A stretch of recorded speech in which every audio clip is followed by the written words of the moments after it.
Hey everyone, welcome back to Unrelated Minds. As you can see, today we have a new guest with us who we will introduce shortly. But today we will basically, for us, the World Cup hasn't started yet, but this video is coming out on Monday, this coming Monday. So happy World Cup to you guys, but for us it hasn't really started yet. But anyways, today we will be talking about the Argentina national team, seeing we have one of their biggest supporters here. He'll tell us his expectations, what he sees in the team, what he might be scared of, where the weaknesses might be. All that, we'll get into that right after the intro. Let's play football. World Cup. World Cup. World Cup. World Cup. World Cup. World Cup. World Cup. World Cup.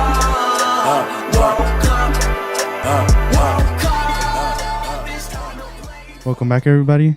I'm Esri. I'm Isai. And as you can see, today we have with us Jonathan. Do you want to introduce yourself to our lovely audience? Yeah. So my name is Jonathan Conteros. I'm originally born and raised in New York. As you can see, I have an Argentina jersey on. My father is from Argentina, born and raised. So half of me is Argentinian. The other half is Dominican and Puerto Rican. But obviously we're here for the World Cup. And I've been following soccer since I could so I was probably in the womb. So just here to bring some football, some soccer, right? Some feeling and just some passion about Argentina and kind of the expectations with the World Cup. So I'm excited to be here. Thank you guys for inviting me. Thank you for being here. We know it got a little bit tight with the schedules, but it was able to happen. Yeah. All right. So do you kind of want to tell people about like your experience with football and some of the stuff, we've talked about it before, but you want to tell everyone else like some of the stuff you've been through? Yeah. Or first off, are you Boca or River? Oh, that's Boca. Yeah? always since my father's from Independiente, which is okay. All they can claim is, the amount of Libertadores they have, which is 7. But we have 6, so we're still the biggest club in the world. Yeah. I mean, people are right now in Qatar and they're being asked, Boca River, they're like, River who? What river? The Nile River? Oh, you mean Boca Juniors? Yeah, we know Boca Juniors. So call it how it is, Boca all the way. Yeah, all right, nice. And when you were growing up, like, who was the player you looked up to? I mean, obviously right now everyone says Messi because, I mean, who wouldn't? But was there any other players you like remember that were like when you saw them you're like, wow, they're my favorite or anything? I mean, and I was born in 1990, so obviously that was kind of the ending of Maradona, that era, and Ganiga and all these great players. And unfortunately, we didn't really win anything since 1993, right? I was 3 years old the last time we won an actual championship for the country, so it's kind of like, wow, to be 32 now and finally win something, like, yes, thank you, But for me, growing up, seeing Apache Tevez, Hernan Crespo to me was my favorite. Number 9, I loved, obviously, Palermo, just because he played for Boca. He's a phenomenal player.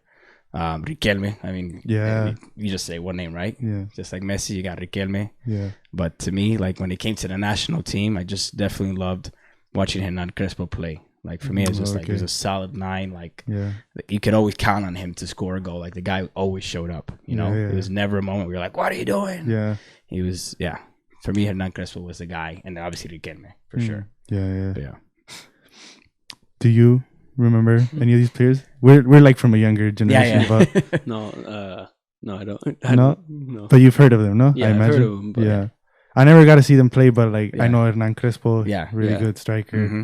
Riquelme, midfielder. Yeah. He played in Spain for a while, no? Was it Valencia? Villarreal. Yeah.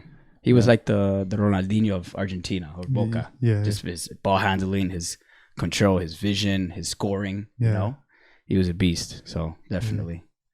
And back in the time when you were growing up, who do you remember being like your enemies? Was it always I think right now it's like maybe Brazil, no?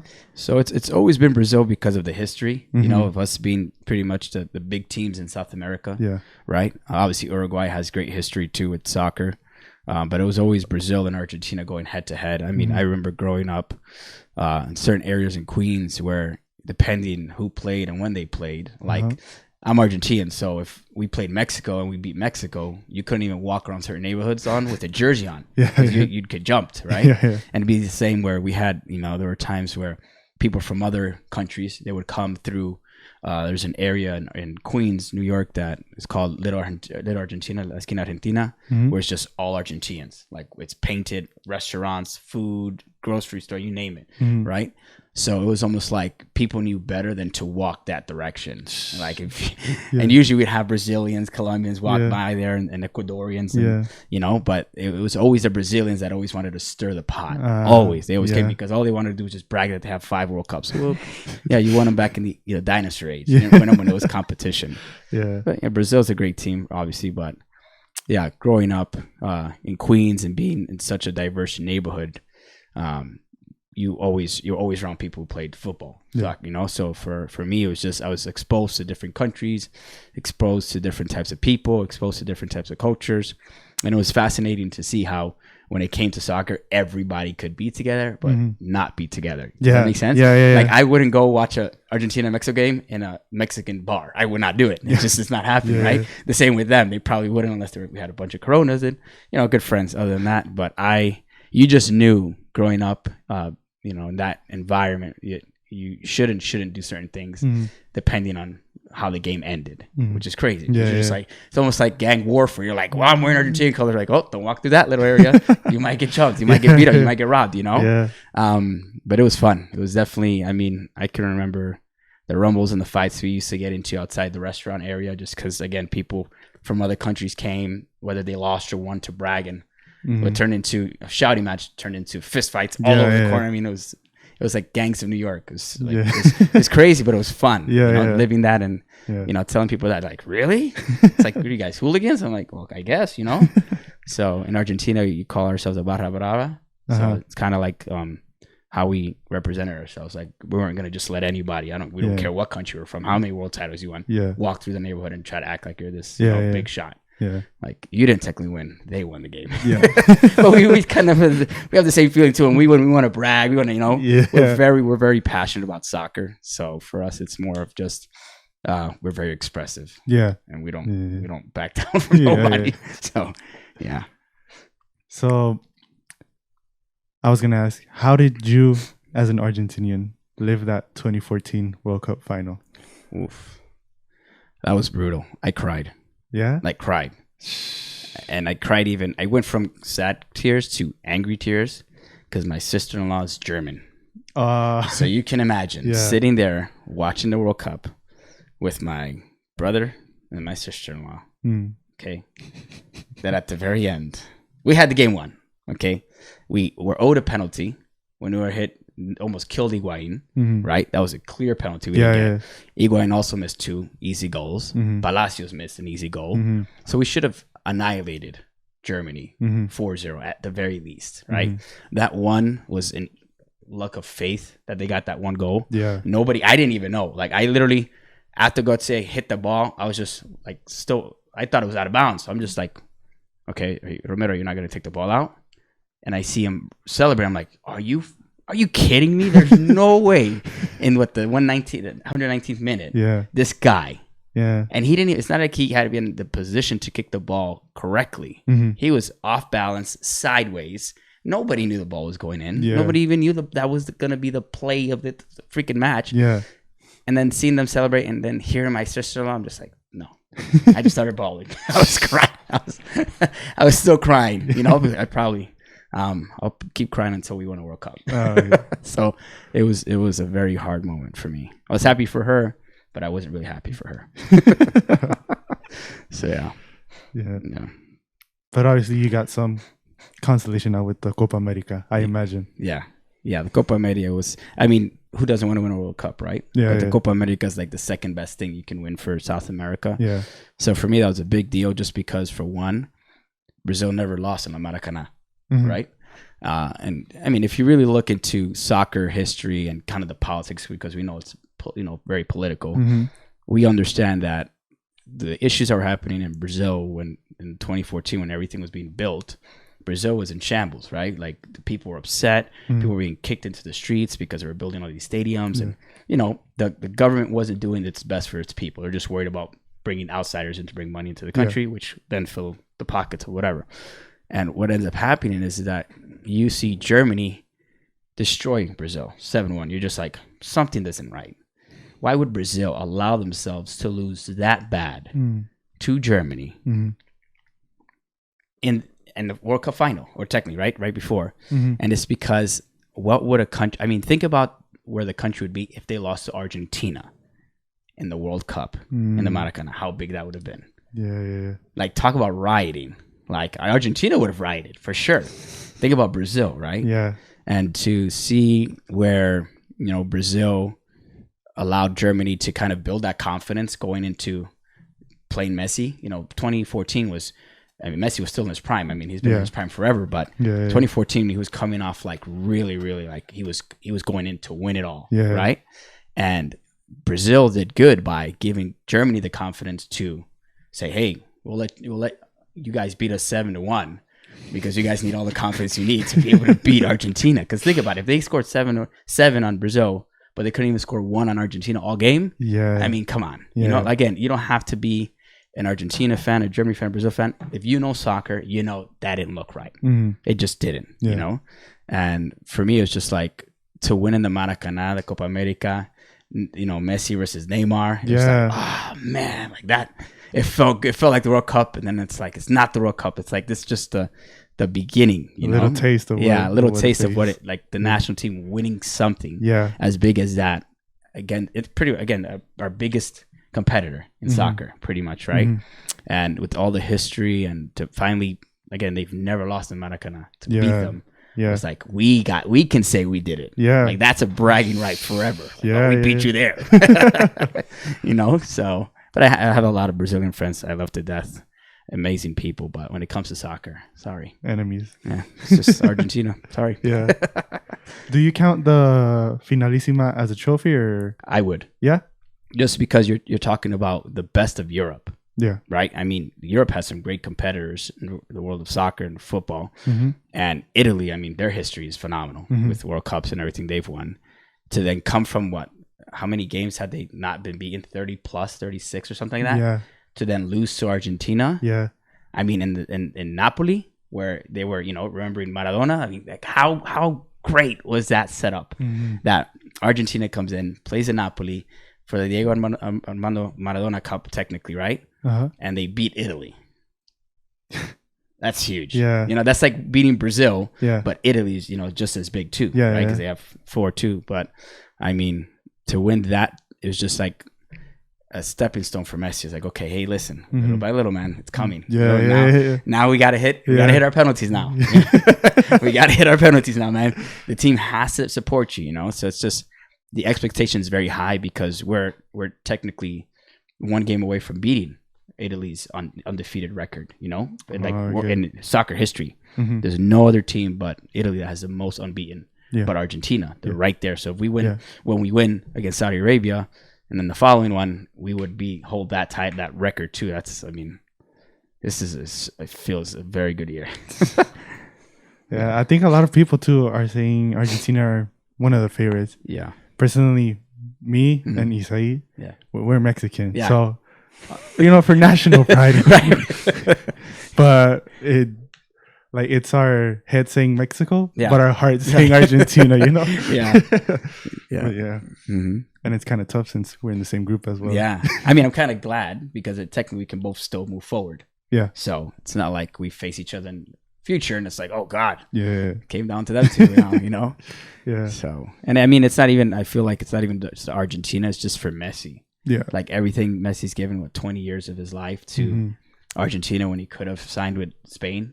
Right. And he chose Argentina even after he got battered, even after the media, you know, really put down his character and his name. Messi still kept true to his passion for the country. Yeah. So it's like everybody and their mothers and grandmothers just want to see Messi win the World Cup. Yeah. Like after that, nobody's going to probably care who wins it next, but they're just like, just let Messi win one. This is his 5th one. Let him win one. So this is definitely going to be like the most watched World Cup or sure. most watched event in sport of all time. Yep. just like how many players Mhm. like it's their last World Cup. Messi, Yep. Ronaldo, Mhm. Neymar, maybe. I Yep. think he said he Yeah. might be. Yeah, he said that. Yeah. A lot of big players. Mhm. The last one, they're gonna try their best. Yep. It's gonna be very entertaining. Mm-hmm. And as we said, for you guys, it already started, but for us, Yeah. we're one day away. One day away. Almost there. Almost there. All right. So moving now specifically into World Cup, are you like 100% confident Argentina can make it to a final? Is there any opponent that scares you? So I think Scaloni is doing an incredible job with managing and putting together the team Mm-hmm. that Sampaoli didn't figure out. You know, the coach before then. Yeah. Scaloni's playing with the team helps, right? Because he was around with Riquelme and all those great people and Sorin and all that, and he's coming from a place of having to watch everything from behind the scenes, where now he's able to say, okay, now I can make the decisions that technically my head coach should have made. Okay. And he's making all the right changes. I think it's great how we've worked on our defense, just because our defense has always lagged. Like, one thing that frustrates me the most about watching Argentina play is the fact that they like to play the ball back a lot, but it's like our defense wasn't solid. So it's like we have pretty much almost the best strikers in the world. They get paid millions of dollars. They're professionals. They know what to do. Keep the ball forward. That's where we score a goal. We don't score a goal backwards. Yeah. So it would get so frustrating to see them play the ball back and then lose possession, not have great communication and not talk to each other. So it's just like, come on. So for me to see how well Scaloni has put the defense in, I'm upset or sad that we lost Lo Celso. Like, he was, for me, I felt he's like a baby Riquelme because he has great vision, great, ball control. He's able to move around the field very well. Yeah. And he almost understands Messi's movements, So now that we lost him, we're almost like, okay, well, we have Paredes, we have, De Paul. So we're like, they're great players, but they're not visionaries technically like Lo Celso would be. Yeah. So it's just, the great thing is that they got heart. So yeah, you might not have vision, but if you got heart, you're gonna die trying to win. Yeah. Because if it wasn't for the Paul, I mean, will we have beaten Brazil? No, because it was the Paul's pass to Di Maria Fideo that made us win the world. That title. So for me, I guess my concern is always going to be France. France is a phenomenal team. I know they also have old players But Mbappe, that guy runs, man. That guy's a freaking runner. Like, he just doesn't stop. And seeing how he ran all through us in 2018, which, again, we had Mascherano, who was ready to retire and all these things. The fact that he was still able to get that comfortable in that amount of space, it's like, the guy will kick the ball from wherever. France is not afraid. I mean, I'm glad they lost Pogba. I mean, I don't want to say I'm glad, but I'm a little content. Anything that can keep another team from having another scorer against us, I'm happy. They also lost Benzema today. No way. Yeah. Benzema's out of the World Cup. Wow. You see, this would have been his last one, I think. Yeah. Probably. So, wow. Yeah. I did not know that. Yeah. You see, you hear everything here live. Holy moly. So now I'm excited. Let's go. Now you're more calmed down. Now I'm a lot more calmed down because Mbappe and Benzema are trouble. Yeah. They are huge trouble for just about any team, Wow. I'm jumping inside my soul right now. Okay. And then obviously Brazil, on paper, they have a phenomenal team, incredible strikers. Their defense, I think for Argentina to take advantage, the only person we'd worry about is Marquinhos, right? Who plays with PSG and Messi. But other than that, if we can keep the ball, maintain most of possession, if we play Brazil, which I hope we don't have to play them, that they just, get beat again in the group stage or anything like that, I'd be very happy. But Brazil's striking team is very scary to look at. They have a lot of options up front. Too many. Yeah. Way too many. It's like, yes, we got Messi, but it's like they got a whole list of people, And we got Lautaro and, Julian Alvarez and, Di Maria, but it's just like Brazil's they're scorers. Yeah. I mean, that's what they like to do, score. So I'm a little worried about seeing them too. Spain, not really as much, but definitely Brazil and France for me are the worrisome teams for sure. A lot of people are saying it would be cool to see Argentina-Portugal in the final. Can't. They can't? No, they can't play in they can only play in the final, I'm pretty sure. Oh yeah, that's why I saw something, but like their path. Yeah, their path. Oh, okay. So they each one of them have to make it to the final, but I don't think Portugal will. Yeah, I was gonna say that. Yeah. if that were to be the final, Argentina, Portugal, does Ronaldo scare you? No. If he played like, and again, Ronaldo's a phenomenal world-class player, but he's not a team player like Messi. Mm-hmm.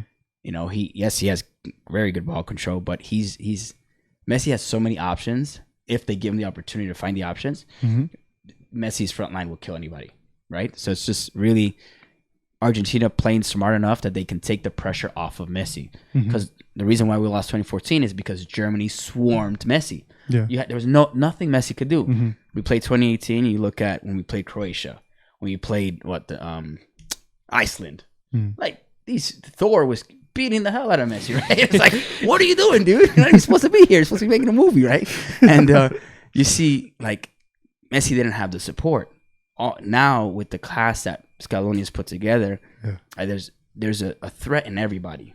Probably not as high as Messi, but there's still a threat that the scorers we have are known to score in their games.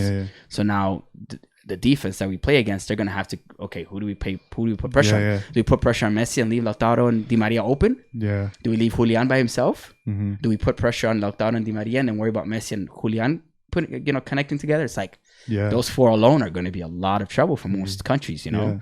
So if they can figure out how to balance all that pressure and let Messi run the ball from midfield, I think at that point it's going to be game over for anybody. They're going to be an unstoppable team, basically. For sure. And I don't see Ronaldo by himself beating Argentina. I think they will frustrate him so bad that he's a very emotional player, which is great.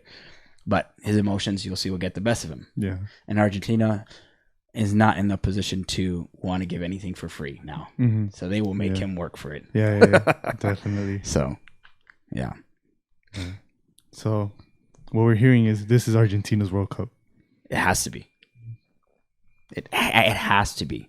And again, it's not like Scaloni's not putting together a good team, but there's only one Messi in the world. Yeah. We get one Messi in a lifetime, right?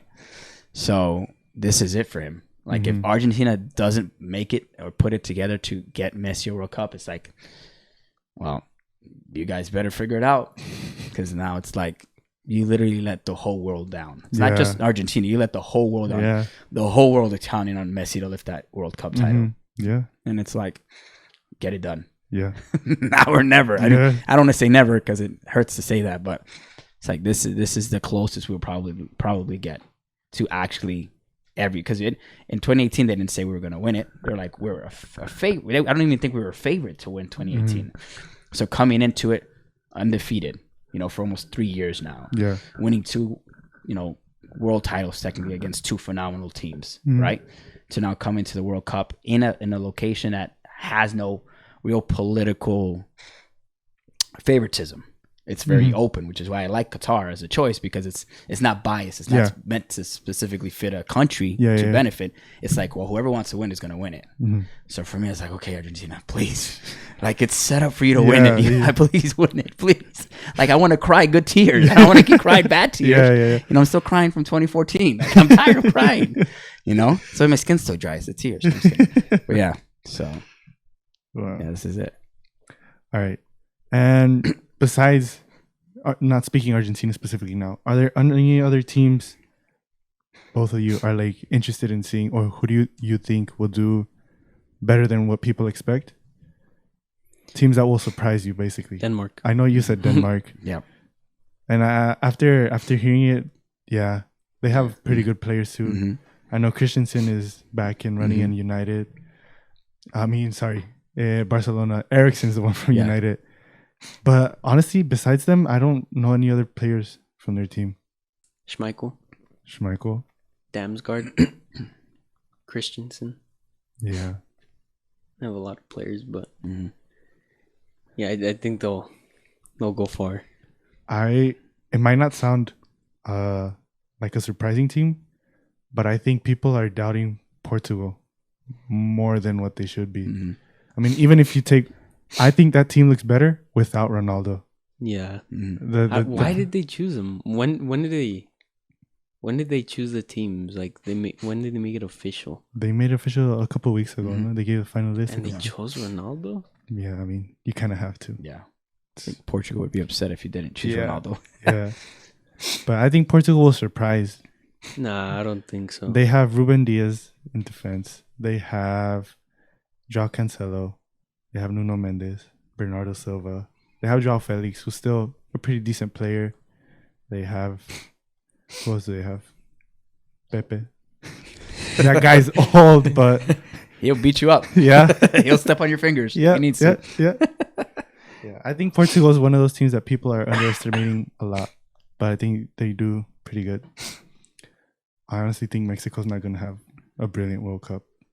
We're going to barely make it out of the group stage. Yeah. That's what I feel about. Poland lost their goalkeeper, I'm pretty sure. Yeah? Which is not me. Yeah, I think Szczesny. Okay. I don't know. Maybe they were playing a different goalkeeper, but yeah, that gives us a little bit of, like, barely any, but it's not a lot. Yeah. But anything helps, like you said. When the players get injured. Any injured players? Anyone else wants to get injured? No. We've already had 3 in Argentina this last 3 days. I'm good. I don't need any more. And we've made good pickups, I feel, but we could have made other picks too. Are you nervous about that Argentina-Mexico game? Mexico's a good team. Like, as much people say they're not, when they play Argentina, I don't know what gets it. It's like the movie Space Jam when they drink that water, and they're like, oh, that's Mexico when they play Argentina. Now they're like, we're gonna go balls to the walls because you're Argentina. We're just gonna give you our best, and they always do. Like Mexico, it's always tight.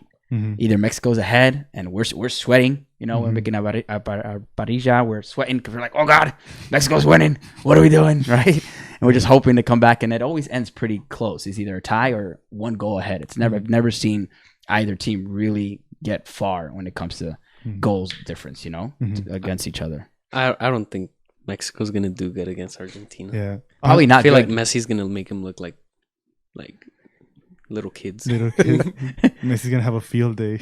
I do think Mexico will play better than Poland and Saudi Arabia. Like, I feel like they will do better in the World Cup than they have been in the matches they hadn't, I don't know, in the friendlies. Yeah, because Mexico's one of those teams that when they go to World Cup, se agrandan. Yeah, like Ochoa. Yeah, Ochoa. He disappears every 3 years, and then for the World Cup, he appears out of nowhere. That's when you want him, right? Yeah. But yeah, I don't think Mexico will honestly give Argentina any struggles. I think it'll be a pretty easy game. Maybe there'll be a scare, like a goal or something like that. Right. But besides that, I don't have too much confidence in Mexico. And I think that's like a lot of the Mexicans. They agree. They're not expecting much from it. Like other World Cups, you're like, okay, maybe we can do something, maybe. But this one, I think we're all like, nah, not this year. So that's why we're all Argentinians now. Yeah, it's okay. I got enough jerseys if you need some to wear. Okay. I really do. I have a whole collection. Wow. Are there any things in Argentina that you think might let them down? Like any issues or any problems? We're overconfident. I think it's always been our killers that where we get the ball in the front and we have the opportunity to score, and they stop and think. Or they wait. I mean, the good thing is that this team has shown that they're not going to wait for Messi to make moves. They're going to move with or without Messi, which is what we've needed. That the team to have enough confidence to say, we're supporting Messi, but we can still win without him. Where back then it was almost like, well, give Messi the ball and hope he does his the magician comes out. It's like Barcelona, right? Too. Yeah, it's like eventually he's not going to be able to do it. And Germany proved it. Iceland proved it just takes 3 or 4 guys to really put enough pressure on Messi to frustrate him. Where it's like now he loses opportunity to put people in a good position to score. So I think if we really focus on avoiding waiting for Messi and just if they put themselves in a position to score with or without the ball, I think it will alleviate Messi to really emphasize or put his best effort in the games that are the most important, the bigger games, the games that it's like, okay, you're playing against a phenomenal team that can beat you. Like, this is when we need you, Messi, right? Where it's like, okay, guys, Messi's gonna need a break. It's up to you guys now to play, right? They chose you to represent your country, represent the country. So, yeah, I agree with you because 2014, I might be wrong, right? But I feel like the squad wasn't even that good as it is right now. No, yeah. Right now they have a lot of depth. They have like you said, 3 players got injured, but they were able to get reserves or subs. You know, I feel like if something like that would have happened in 2014, you would have been done. Yeah. That's it. We would have turned into a cheerleading team at that point. But I mean, like I said, even the pickups that we made, losing Nico Gonzalez, we lost Lo Celso, we lost El Tucu, Joaquin Correa. Yeah. So and then to replace it with, I think Almeida was chosen. We have Angel Correa. And I was hoping they would have chosen Simeone. I would have liked to see him play. Okay. I forgot who was the last one, but it was good. Scaloni made good picks because he chose players that played that position. He didn't just choose a name. He chose players that are good at that position, that number. So it's like, okay, we didn't lose. It's almost like we didn't lose anybody. Yeah. You know, now it's okay. They just have to play the sport. So seeing him, the picks he made, I'm like, okay. He knows what he's doing. Yeah. He's taking confidence. Yeah. He's actually taking time to look at players, see how they play in their clubs, and seeing how they could match the players that are already in the team and squad. So, yeah. I also feel like there's more chemistry in the team now. Oh, for sure. Maybe the problem before was there were like a lot of big players like Higuain and people like that who maybe their egos wouldn't let them play with the team. But now, besides Messi, like a big player, they're all good. I'm not saying they're bad, but like a star player like Messi, maybe Di Maria, but even he is like, he doesn't let his ego get in the way. So they're all playing in 2014. Actually, he was benched from if I remember correctly, he was benched. Oh yeah. Yeah, I'm like, really? Or he got hurt? Is either 2014 he got hurt or benched? But I'm just like, we lost him. You know, like we had Tevez in 2014. It's like that guy. Yes, he's small and he's old, but he can still beam the ball at you. As if you get him in a good position, he's going to score from far. Yeah. That's what he's known to do. So it's like we had some key players that could have helped us win the World Cup in 2014, but again, Sampaoli had, everybody we had just had no idea what was going on. Yeah. 2018 was just like, oh man. It was kind of like a transition period. Yeah, you can tell. And then you see the change of the team. Like they started going younger. Yeah, they started looking for players within the clubs. Argentina. Like, yeah, I understand that. If they play for a bigger club outside of the country, that means they're really good. But look for players inside of the country too, because they're dying for an opportunity to win. Yeah, and they're dying for an opportunity to play for their country. It's like these are the guys that are going to go to war against the big name countries. Like, it's not going to be the guys that play in the clubs, because they're just playing technically for fun. They already make their millions. They don't really need to play for the national team. Where these people who are inside of the country, they're just like, just give me a shot. Yeah, I want to play for my team. I want to play for my country. I want to be recognized with I want to win a title with them. And I feel like Scaloni did that really well by definitely thinking outside the box. We're just picking, big name people. He's like, okay, let me find who works best. Let me see what they've done all year. Let me see how well they operate with their teammates, right? Because like you said, team chemistry is everything. Yeah. Without that, I mean, you're just Ronaldo. You're just hope. Yeah. You're phenomenal, but you're not going to beat 11 by yourself. Yeah. Doesn't matter how good you are. So. Anything you want to say? Not really with the topic, or not really exactly, but I think if Argentina win, it should be illegal to say Ronaldo's still better. Yeah, like actually, even if he doesn't win, he's still way better. And if he wins it, they just can't say he's better. Do you think if Argentina wins the World Cup, that automatically puts Messi as number one? Like the debate is over between Messi and Ronaldo? Yes, it is. Yeah, go for it. It is. Yeah. No. Yeah, I think it would be just. I know. Okay, Ronaldo won technically world championship with Portugal before Messi won. Yeah. So that kind of put Ronaldo a little ahead, right? Yeah. Because Messi didn't win anything. Then you have Ronaldo obviously scoring, God knows how many points, right? Goals. He has like 100, 16 or 18, or Messi's like almost breaking 100 right there. So Ronaldo doesn't have a World Cup. What makes a champion is not the person who gets the World Cup, is the person who wins the World Cup. Yeah. Yeah. So you're still second place. Messi gets that World Cup. There's no ifs, ands, or buts. the talks will then go, well, is he better than Maradona? Is he better than Pelé? Which Argentina's already better than Pelé themselves, right? But it would really put Messi in a whole level like that nobody can compare to. He'll pretty much he'll be like the Michael Jordan of soccer. Like there's one Michael Jordan in the history of you'll ever get. Yeah. There's only one Messi you'll ever get. You know? And everybody loves Maradona. I mean, you see how much our country praises the guy. Like we made a religion after the guy, you know, because if we're bringing a World Cup, imagine what we'll do for Messi. You know, I'm not saying I, follow that religion, but I'm saying that it's a big deal when they create a religion for you winning a World Cup. It's a big deal. So I think definitely that conversation, it shouldn't even be a conversation anymore. It's like there's Messi and then there's everyone else. Yeah. I think the Messi Ronaldo debate isn't even a debate.